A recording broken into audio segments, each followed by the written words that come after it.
தாய் தமிழ் உறவுகளுக்கு வணக்கம். பாஜக கூட்டணியில் திமுக இணைந்தது என்ற தலைப்பில் இந்த காணொளியை நாம் காண்கிறோம்.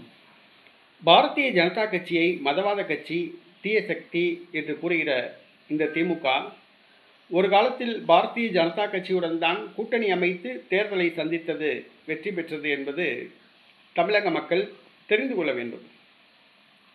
அதற்காகத்தான் இந்த காணொளி.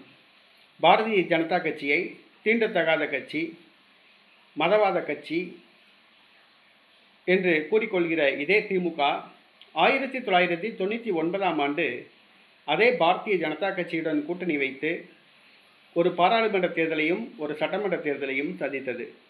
1998ஆம் ஆண்டு நடைபெற்ற பாராளுமன்ற தேர்தலில் செல்வி ஜெயலலிதா தலைமையிலான அதிமுக பாஜகவுடன் கூட்டணி அமைத்தது, வெற்றி பெற்றது.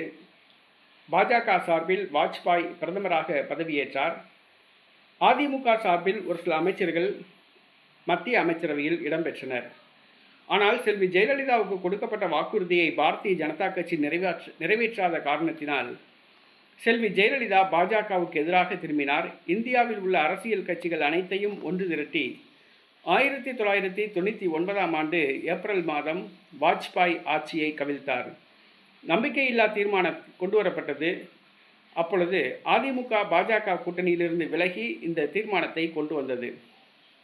தமிழ்நாட்டில் அதிமுகவுக்கு எதிராக உள்ள முக்கிய கட்சியான திமுக இந்த வாய்ப்பை பயன்படுத்தியது. அதிமுக நம்பிக்கையில்லா தீர்மானத்தை கொண்டு வந்தது.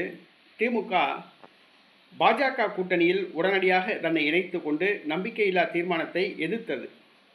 இறுதியில் நம்பிக்கையில்லா தீர்மானம் வெற்றி பெற்று வாஜ்பாய் அரசு கவிழ்ந்தது. பாஜக கூட்டணியில் திமுக தன்னை முறைப்படி இணைத்து கொண்டது.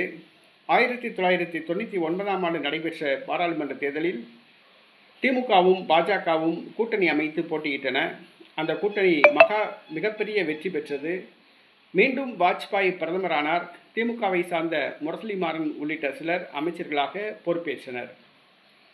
பின்பு 2001ஆம் ஆண்டு சட்டசபை தேர்தல் நடைபெற்றது. அதிலும் பாஜகவுடன் திமுக கூட்டணி அமைத்து போட்டியிட்டது.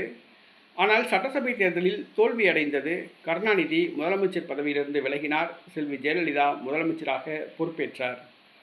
ஆக 1999 மற்றும் 2001ஆம் ஆண்டு நடைபெற்ற தேர்தல்களில் திமுக பாஜகவோடு இணைந்து கூட்டணி அமைத்து தேர்தலை சந்தித்தது என்பதை தமிழக மக்கள் புரிந்து கொள்ள வேண்டும். ஆனால் அன்னைக்கு பாஜகவோட கூட்டணி வைக்கும்போது மட்டும் இனிச்சிச்சு. ஆனால் இன்றைக்கி பாஜகவை பார்த்தா திமுகவுக்கு வேப்பங்காய் மாதிரி இருக்குது. அரசியலில் இதுதான் சகஜம். நாளைக்கு இந்தியா கூட்டணியிலேருந்து திமுக விலகிச்சுன்னா வேறு வழி இல்லாமல் பாஜகவோட போய் திமுக சேர்றது தான் வழி. அதுதான் உண்மை.